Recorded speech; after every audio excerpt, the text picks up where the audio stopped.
We have a very nice deal from China sir. So మాకు Chinese language నుంచి we got a fantastic offer. Post Baahubali Senthil గారు కూడా ఇక్కడే ఉన్నారు కాబట్టి మనం ప్రతి హీరోకి ఒక ప్యాషన్, ఆ 4-5 లాంగ్వేజ్లో రిలీజ్ చేయాలన్న ప్యాషన్ అందరిలోనే కనపడుతుంది. బట్ చాలామంది వరకు సక్సెస్ అవ్వలేకపోయారు. పోస్టర్ల మీద వేస్తాం, రిలీజ్ టైంకి వచ్చి సైమల్టేనియస్గా రిలీజ్ చేయలేకపోవడం, ఆ తర్వాత కొంతమంది డిలేడ్ రిలీజ్ చేయడం, డిలేడ్ రిలీజ్ అన్నోటిస్డ్గా వెళ్ళిపోవడం, కొంతమంది ఆ రిలీజ్ కూడా చేయకపోవడం, అలా జరుగుతూనే ఉంది. మీరు ఇంకొక అడుగు ముందుకేసి స్పానిష్, చైనీస్, అరబిక్ అని చెప్పి ఇంకా ఈ స్పెక్ట్రమ్ని చాలా ఎక్స్పాండ్ చేశారు సార్. అసలు ఎగ్జాక్ట్గా మీ ప్లాన్ ఏంటి?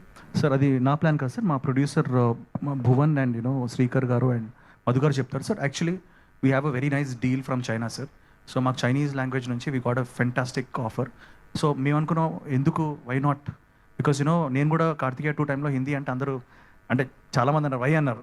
బట్ ఏంటంటే నేను అనుకొని ఏదో నాకు ఈ పాయింట్ కనెక్ట్ అవుతుంది, ప్రతి పాయింట్ కనెక్ట్ అవుతుంది సార్. బట్ కొన్ని పాయింట్లు they can go to different languages. నేను అప్పుడప్పుడు మనం చూస్తుంటాం సార్ కొన్ని నెట్ఫ్లిక్స్లో కానీ ఇది కానీ మనం చైనీస్ ఇప్పుడు స్క్విడ్ గేమ్స్ కానీ ఆర్ కింగ్డమ్ అని ఇంకోటి ఉంటుంది, ఇలాంటివి చాలా సిరీస్ మనం చూస్తుంటాం సార్.